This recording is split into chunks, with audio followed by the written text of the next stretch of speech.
నుంచి థ్రెడ్ ఉందో, లేకపోతే ఆయన ఆయన తప్పు తెలుసుకొని వాళ్ళ రోజున పవన్ కళ్యాణ్ గారి దగ్గరికి చేరుదాం అనుకుంటున్నాడు. కానీ ఆయన ఉద్దేశాలు అయితే ఖచ్చితంగా అయితే జనసేనకి దగ్గర అవుదాం అన్న ఆలోచన మీదే మొన్న మీడియా ముఖంగా మాట్లాడారు. కానీ ఇటువంటి వారికి కానీ, ఇటువంటి వ్యక్తిత్వం ఉన్న వారికి కానీ జనసేనలో అయితే స్థానం అయితే మా నాయకులు అయితే కలిగించాలని మేము అనుకుంటున్నాం.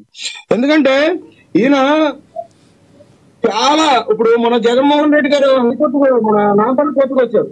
ఆ రోజే 2 కేసుల విషయం మీద విజయసాయి రెడ్డి గారితో ఉంది. మీరు అది కూడా మేము మీతో డిబేట్ లో మాట్లాడినప్పుడు అది కూడా మీరు స్క్రోలింగ్ చేశారు. ఆ పేపర్ గుర్తుందా? అవును.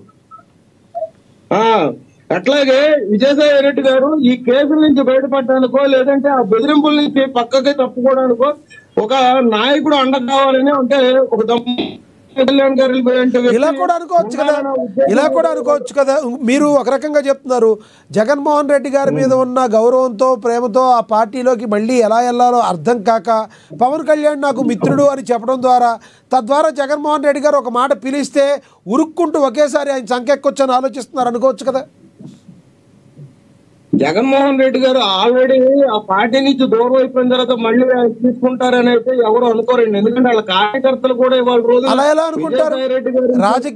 రాజకీయాల్లో ఆయన ఒక కుడిభుజంగా ఉన్నారు. ఇదే పవన్ కళ్యాణ్ గారు మంగళగిరి సభ సాక్షిగా కోడితే టీడీపీ ఒళ్ళు ఊడు కింద కూర్చోవాలన్నారు, కింద కూర్చోబెట్టారు ఆ రోజుల్లో. అట్టాగే జగన్మోహన్ రెడ్డి గారు సీఎం అవడం జరిగింది. అప్పుడు అదే చంద్రబాబు నాయుడు గారితో చట్టాపట్టాలు వేసుకుని తిరగట్లేదా పవన్ కళ్యాణ్ గారు? మరి అలాంటప్పుడు విజయసాయి రెడ్డి గారు ఒక్క ఆరోపణ కూడా చేయలేదు. జగన్మోహన్ రెడ్డి గారి దగ్గరికి వెళ్ళరని ఎలా అనుకుంటారు మీరు? ఆయన తీసుకోరని ఎలా అనుకుంటారు? సార్, విజయసాయి రెడ్డి గారు జగన్మోహన్ రెడ్డి గారి దగ్గరికి వెళ్తే నేను మళ్ళీ ఆ పార్టీలో చేరతానంటారు. కానీ ఇక్కడ పవన్ కళ్యాణ్ గారు అనే వ్యక్తిని ఎందుకు పొగుడతారు చెప్పండి ఒక మాట. అంటే ఇటు జనసేనకు వచ్చి పవన్ కళ్యాణ్ గారిని పొగిడి వైఎస్ఆర్సీపీకి వెళ్తారనే రాజకీయం ఏ కోణంలో మీరు ఆలోచించుకుని మీరు మాట్లాడుతున్నారు? ఇక్కడ నేను అదే అన్నాను, 2 తలకాయలు ఉన్న 10 తలకాయలు ఉన్న రావణాసుడు కూడా ఇవాళ రోజున రాముడి ముందు ఎట్లా తలంచి ఇవాళ రోజున యుద్ధం ఓడిపోయాడు. ఇవాళ రోజున పవన్ కళ్యాణ్ గారి దగ్గరికి వచ్చేటువంటి పవన్ కళ్యాణ్ గారిని గొప్ప అని చెప్పేసి జగన్మోహన్ రెడ్డి గారి దగ్గరికి వెళ్తానంటే ఏ విధమైన సమాధానం చెప్పాలి మేము? విజయసాయి రెడ్డి గారికి ఖచ్చితంగా నేర చరిత్ర ఉంది. విజయసాయి రెడ్డి గారు పలు కేసుల్లో దోషి. ఆయన ఈ కేసుల నుంచి బయటపడడానికే వాళ్ళ రోజున కూటమి పార్టీ అయినటువంటి కేంద్రంలో కూడా పవన్ కళ్యాణ్ గారు ఒక ఆధిపత్యంతో ఉన్నారు. కాబట్టి వాళ్ళ రోజున పవన్ కళ్యాణ్ నామస్మరణ చేస్తున్నాడని మేమైతే అనుకున్నాం సార్. మా ఉద్దేశం అయితే అది. జగన్మోహన్ రెడ్డి గారి దగ్గరికి వెళ్తారో, లేదంటే టీడీపీలో జాయిన్ అవుతారో మాకు ఇవన్నీ మాకు తెలియదు. మాకు తెలిసిన ఏంటంటే జనసేనలోకి అయితే మేమైతే ఆహ్వానించాం, మేము స్వీకరించాం.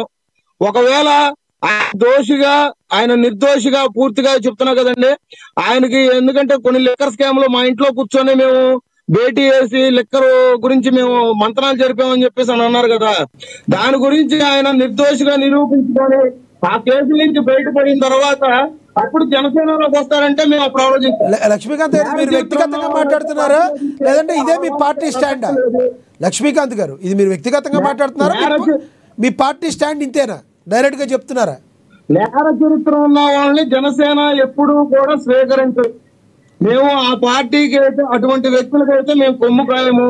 అటువంటి పార్టీలకు వస్తే పార్టీ గేటు కూడా దాటి లోపలికైతే మేము రానివ్వము. మా అధ్యక్షుల వారిది అయితే మాట తీరు అట్లాగే ఉంటుంది. మేము పార్టీలో మేము నడుచుకునే నడవడి కూడా అట్లాగే ఉంటుంది. రైట్ లక్ష్మీకాంత్ గారు, మళ్ళీ వస్తాను. మనతోటి కేఎస్ ప్రసాద్ గారు రాజకీయ విశ్లేషకులు, ఆయనతో మాట్లాడదాం.